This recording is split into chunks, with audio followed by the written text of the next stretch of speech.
Mesdames et messieurs, merci d'être restés. Vous êtes dans la rubrique invité spécial de Carré Politique, la campagne électorale pour le compte du scrutin du dimanche 8 janvier 2023 a pris fin. Les Béninois se rendront aux urnes pour élire les 109 députés qui vont siéger désormais au sein de la 9e législature au Parlement. À cette veille du scrutin, la Fondation Les Potiers de la République a délivré un message à l'endroit des Béninois. Nous allons comprendre davantage le contenu de ce message avec le porte-parole de cette fondation qui est justement avec moi en plateau, Maxime Ressou. Bonjour. Bonjour. Nous sommes à la veille d'un scrutin majeur pour l'histoire politique du Bénin et en cette veille justement du scrutin, vous avez délivré un message à l'endroit des Béninois. Quel est le contenu de ce message et qu'est-ce qu'on peut y retenir concrètement? Merci Paul. Première des choses à retenir, c'est le climat apaisé dans lequel s'est déroulé le processus électoral jusqu'à présent. La période préélectorale auquel nous avons eu droit à une période sans heurts, qui s'est déroulée sans heurts. Nous n'avons pas eu droit à ce que nous avons vécu depuis 2019. 3 élections dans un climat de tension. Cette fois-ci, nous avons lié ce fait à la participation de toutes les sensibilités politiques. La plupart, beaucoup de sensibilités politiques prennent part à ce scrutin. Donc l'effet sur la période, le climat dans lequel s'est déroulé ce scrutin, cette période préélectorale est net à notre niveau. Donc on a lié ça, on a vu que des élections qui voient la participation de plusieurs sensibilités politiques peuvent amener à un climat apaisé. Première leçon. Deuxième leçon, le processus n'est pas encore à terme. Le dimanche, les gens iront aux urnes. Après, il y aura le dépouillement et puis après les résultats et l'installation du Parlement. Donc, il y a encore des défis à relever et nous avons rappelé au peuple béninois ces défis.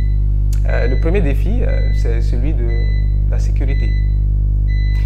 Nos parents qui sont un peu dans la région septentrionale, un peu dans le nord, sont comme des oubliés de la République.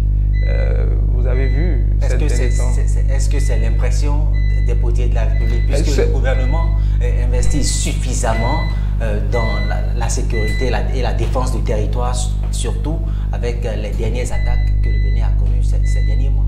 Oui, ce sentiment vient du fait que nous, je n'ai pas fait allusion à l'action du gouvernement, mais nous, en tant que citoyens vivant dans des zones où relativement il y a la sécurité, nous ne percevons pas certainement ce que vivent ces populations-là, ce que c'est qu'une menace terroriste. Et donc pour ces élections, nous pensons que beaucoup plus nos forces de défense et de sécurité doivent être très proches d'eux. On doit sentir leur présence pour leur permettre voilà, de sortir et de voter, un peu comme les autres dans les zones reculées ou dans les zones du sud du pays où cette menace n'est pas encore réelle. Donc ce premier défi, nous l'avons rappelé parce que c'est un défi humain, c'est une cause humanitaire. Donc ces gens qui vivent sous cette menace-là, avec les incursions que nous avons connues sur notre territoire récemment, nous avons pensé à eux, nous avons jugé que c'est le premier défi, ce défi sécuritaire-là. Deuxième défi, c'est celui de l'organisation. Afin que les résultats, nous ne connaissions pas une période post-électorale marquée par des contestations, l'organisation a une place importante. D'abord, le déploiement du matériel dans tout le Bénin, dans tous les centres de vote et à tous les postes de vote, pour que nous n'ayons pas des suspicions de manipulation, de non-déploiement du matériel à temps. Parce que c'est déjà arrivé par le passé. Oui, c'est déjà arrivé par le passé. Des législatives de 2019 par exemple. Voilà, tout à fait. Où beaucoup ont dit que voilà, le matériel n'a pas été déployé dans des zones où on connaît à peu près la tendance de vote des populations. Donc ce défi organisationnel repose majoritairement sur la Sénat, que nous avons interpellé pour que le maximum soit fait pour que ces zones-là, tous les centres de vote soient couverts à temps pour que les populations puissent aller voter. Troisième défi, c'est le défi de la participation. Vous voyez, la participation des citoyens au scrutin. Des citoyens au scrutin. Les 3 élections passées ont connu un faible taux de participation. Législative de 2019, communale de 2020 et présidentielle de 2021. Des taux relativement bas, historiques, où les populations ne sont pas sorties pour aller exprimer leur vote. J'ai presque envie de vous demander, Maxime Ressou, selon vous, ou selon la Fondation Les Potiers de la République, qu'est-ce qui a conduit à ce faible taux de participation des populations à ces différents scrutins que vous venez d'évoquer? Oui, tout à fait. Nous l'avons dit en son temps, lorsque le scrutin n'est pas inclusif, lorsque les sensibilités politiques ne participent pas au vote, il peut y avoir du côté des populations une certaine réticence à aller voter parce qu'ils ne se voient pas dans les candidats qui sont face à eux. Cette fois-ci, nous allons voir si cette tendance à l'abstention, alors que le scrutin est inclusif, est-ce que nous allons le ressentir comme les fois passées? Donc ce défi-là, ce taux de participation qui peut avoir un impact sur la légitimité démocratique, sur la légitimité même de l'action publique et la légitimité du prochain Parlement, c'est quelque chose que nous devons observer. Et le dernier défi, c'est celui de la transparence. Vous n'êtes pas sans savoir qu'un scrutin inclusif qui n'est pas transparent ne vaut pas la peine. Surtout pour l'enjeu du prochain Parlement, l'installation de la 9e législature, qui c'est la dernière élection avant la présidentielle de 2026, les élections générales de 2026. Donc voilà ce que les Potiers ont délivré comme message. Maxime Ressou, il est vrai que la Fondation Les Potiers de la République n'investit pas directement dans l'animation de la vie publique. Vous faites de la veille citoyenne, mais à quoi peut-on relier ce message quand on sait que lors des législatives de 2019, il n'y a eu que 2 formations politiques qui toutes soutiennent les actions du gouvernement? Vous avez vu l'engouement qu'il y a eu lors de cette campagne électorale. Il y a la participation d'au moins 3 formations d'opposition, le MPL, la Force Corée pour un Bénin émergent et notamment les démocrates. Est-ce que ces faits-là ne vous rassurent pas de ce que cette fois-ci, nous n'aurons pas un faible taux de participation au scrutin? Non, pas du tout.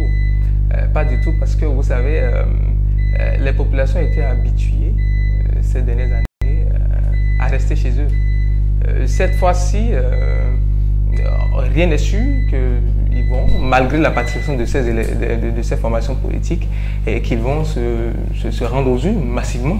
Et rien n'est gagné. C'est pourquoi nous avons profité de ce message pour leur montrer que voter n'est pas seulement un droit, mais que c'est un devoir de bons citoyens.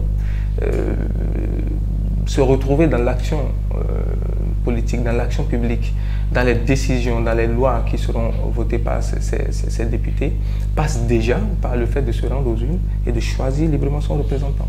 Nous avons attiré l'attention là-dessus dans le message délivré. Justement, dans ce message, vous avez évoqué la présence d'un certain nombre d'observateurs que vous allez déployer dans les 77 communes. Que feront exactement ces observateurs une fois dans les bureaux de vote? Nous l'avons dit, il y a plusieurs défis à relever pour le peuple béninois pour ces élections. Fort de cela, la Fondation a pris l'habitude ces dernières années d'envoyer des observateurs pour regarder tous ces paramètres-là que nous avons cités, participation, organisation, transparence et tout, afin de rendre un rapport et de dire, voilà, aux côtés des autres forces de la société civile qui certainement seront sur le terrain avec nous à nos côtés, pour que nous puissions sortir un rapport qui révèle vraiment ce qui s'est passé dans les urnes et qui puisse nous servir aussi nous servir à capitaliser là-dessus pour l'organisation d'autres élections et les actions que la Fondation devra mener pour accompagner le peuple béninois dans cette période difficile. Et quel est l'impact de cet élan d'observation qu'on note au sein de la Fondation? L'impact notamment lors des scrutins, de chaque scrutin organisé au Bénin. Au Bénin, parce que vous venez de l'évoquer, après, les observateurs que vous envoyez sur le terrain reviennent et font un rapport. Qu'est-ce qui en ressort généralement? Ça participe beaucoup, d'accord, pour la suite du processus électoral. Le contentieux électoral, les crises post-électorales, d'accord, sont beaucoup plus accentuées dès lors que les forces de la société civile, ceux qui sont amenés à observer, d'accord, dans leur mission, ne se déploient pas pour contester, pour challenger un peu les constats à des endroits donnés.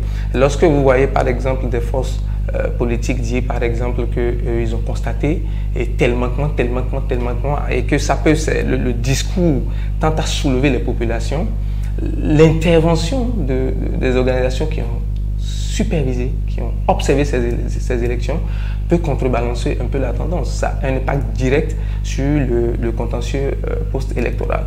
Qu'est-ce qui est fait des recommandations qui sanctionnent le rapport qui est établi à la fin de chaque scrutin au sein de votre formation, de votre fondation?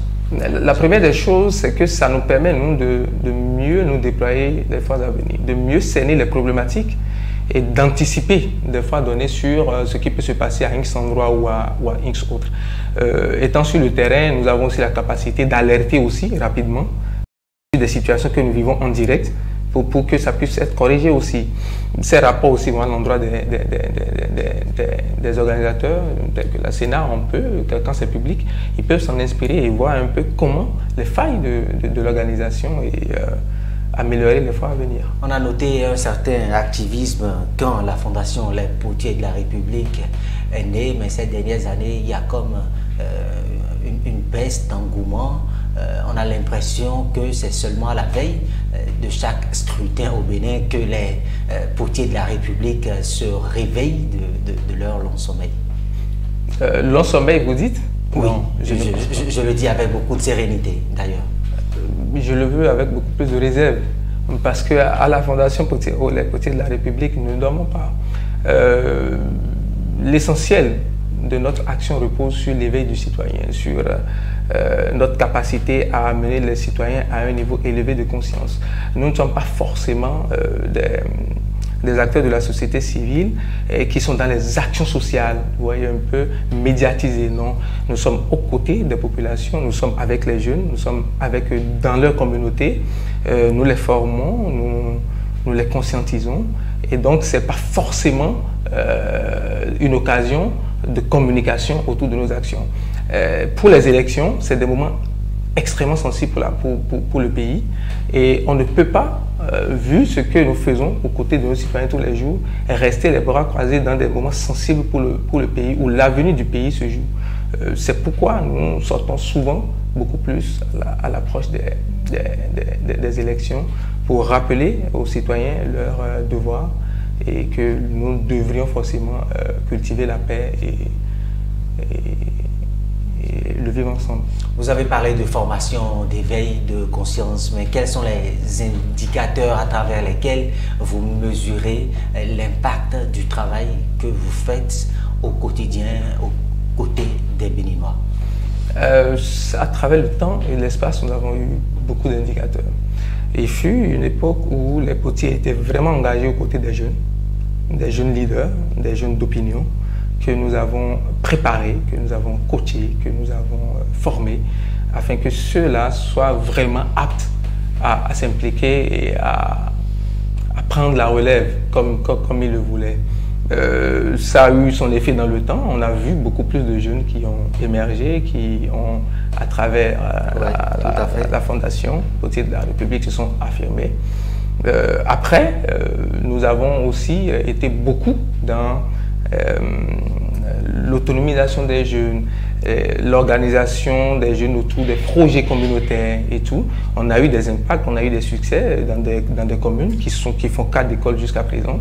Et donc, cela varie des objectifs et des priorités de la Fondation dans le temps, dans l'espace et selon notre plan d'action.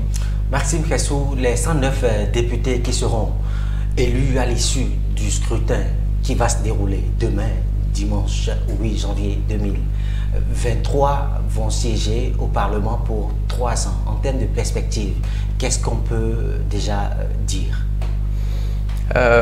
Pour mission, les défis que ces députés relèveront comme c'est un parlement, nous pensons que c'est un parlement de transition, c'est beaucoup plus de rassembler les Béninois, de les rassembler autour de l'action publique, autour de l'action politique. Nous avons eu beaucoup de contestations à travers les lois votées par la 8e législature. Aujourd'hui, il est important que la légitimité démocratique qui se manifeste à travers le rôle des députés à l'Assemblée soit corrigée ou rétablie, comme on a eu par le passé à le voir. Beaucoup plus pour les présidentielles, c'est aussi une porte d'inclusion. Si éventuellement toutes les sensibilités avec les lois que nous avons aujourd'hui, si toutes les sensibilités sont représentées à l'Assemblée nationale, cela peut augurer d'une élection présidentielle, des élections générales à venir inclusives et donc moins de tension pour l'avenir du pays qui se joue dans 2-3 ans. Nous sommes à la fin de cette émission. Votre mot de fin? Mon mot de fin, c'est essentiellement d'appeler les populations à sortir le 8, à sortir et à corriger l'image que le Bénin a pu envoyer dans le monde ces dernières années en matière d'élection, pour que nous puissions retrouver ces moments de fête. Les élections étaient toujours des moments de fête au Bénin. Et ça nous manque et nous les invitons à sortir massivement et à exprimer leur vote dans la paix, dans la tolérance et à attendre les instances appropriées pour les résultats. Maxime Kresso, merci d'avoir participé à ce plateau. Je rappelle que vous êtes le porte-parole de la Fondation Les Potiers de la République. Avec vous, nous sommes revenus sur le message que votre fondation a délivré à l'endroit des Béninois. Nous avons parlé de ce scrutin qui va se tenir demain. Merci d'avoir répondu présent à notre invitation. C'est nous qui vous remercions. Mesdames et messieurs, nous sommes à la fin de cette émission. Merci de nous avoir suivis.